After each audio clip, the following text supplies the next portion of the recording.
I was a Division I All-American, so that's, that guy right there has no idea what he's talking about. So I wouldn't even entertain the conversation because his facts are just way out. I was a Division I All-American.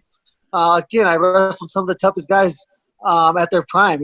College wrestling, Division I college wrestling in America is the highest level, other than going to the Olympics and wrestling on the international level. But we're not wrestling anymore. There's going to be a zone in front of me. It's not very big, and it's going to be a zone of death. And if, I have to represent death every time he enters this zone. And that's what I'm the best at, creating carnage, creating car crashes. So my only goal when I step in there is to create as many car crashes as possible. Whether it be our bodies hitting, our heads hitting, our fucking shoulders hitting, our fists, my fist hitting his head, his fist hitting my head. It doesn't matter. I need to create car crashes because I need to. That's the only way to beat this guy. Sorry, Lewis. I knew you had something there, but I just wanted to ask. So just on that, Justin. Then, so obviously, you are an All-American. You've got the wrestling there. So what does the training camp look like? Do you know are you confident in your wrestling so you'll address it a little bit? Or do you let that dominate the wrestling, the training camp to a certain degree? Because right? That's his game plan. It's always his fucking game plan. As you said, he's going to try and push you up against the fence, take you down, and then go to work. So the whole wrestling defense aspect, do you let that dominate the game plan, or are you comfortable with where you're at regardless? Sorry, Lewis. I knew you were going to ask something. My bad. I'm obviously focusing on, Ryan Deacon. I don't know if you know who Ryan Deacon is. He's number 1 in the nation at 157. He was undefeated all year. Didn't get taken down. Wrestled for Northwestern. He's 23 years old, and he literally makes me feel like a little bitch every Wednesday. Like, I can't tell you, how demeaning it is to take the ass whooping that I take from these kids. One's 22 and one's like 20. One's 23, one's like 21. And but they're top 5 in the nation and in NCAA Division I wrestling. So I have them, beat my ass every Wednesday. And outside of that, I'm working on what I work. My camp is not changing. Nothing will change. I've never not focused on wrestling. Yeah.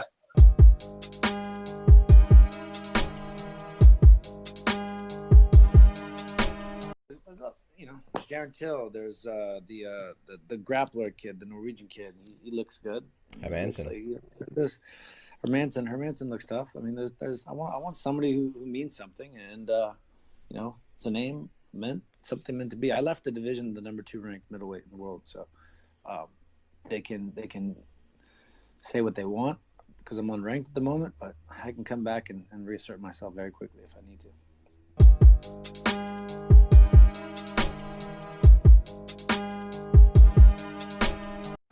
What's up, guys? I'm here answering questions from that AMA we did on my Instagram and Facebook a while back. So the question of the day is, would I have done anything different in my MMA career? That's a really interesting question. So as far as the career path that I took, had I been able to foresee the future? I don't think so, right? When I was 3-0 and Bellator offered me that deal, I thought that was a really great deal. I thought it was an outstanding opportunity, which it was, right? My time in Bellator went really well. At the end of that, when my negotiation came up, it didn't work out with Dana and the UFC. I don't really, to this day, I still don't know why. So I couldn't change that. I found a great home and won championship. Everything went there. I retired. I came back. So from that perspective, I wouldn't change anything. You know what? The one thing I think I would have changed, if I could go back, I didn't ever think I was going to fight till 2019. I never thought that would be the case. That'd be retired way before. I never really had a great jiu-jitsu coach until really the end of my career when I found Mark Lehman. I really enjoyed him. But before that, there was really just a mix of different jiu-jitsu coaches at Rufus. And I think my potential to choke people out went untapped. I was the best pinner in modern era in college wrestling. And I think if I would have, went to work with the Danaher Death Squad or Marcelo Garcia, I could have really tapped into that at a much higher level. So, but then at the same time, obviously, I really liked being coached by Duke. That was going well. And I always thought, hey, I'm good enough on the ground. I need to, work on the striking into the takedowns. And I always thought, hey, I'm going to be done in a couple of years. And then it just so ended up happening that, I fought till effing 2019. If I would have put some more time into jiu-jitsu, I think I probably could have got better at choking people.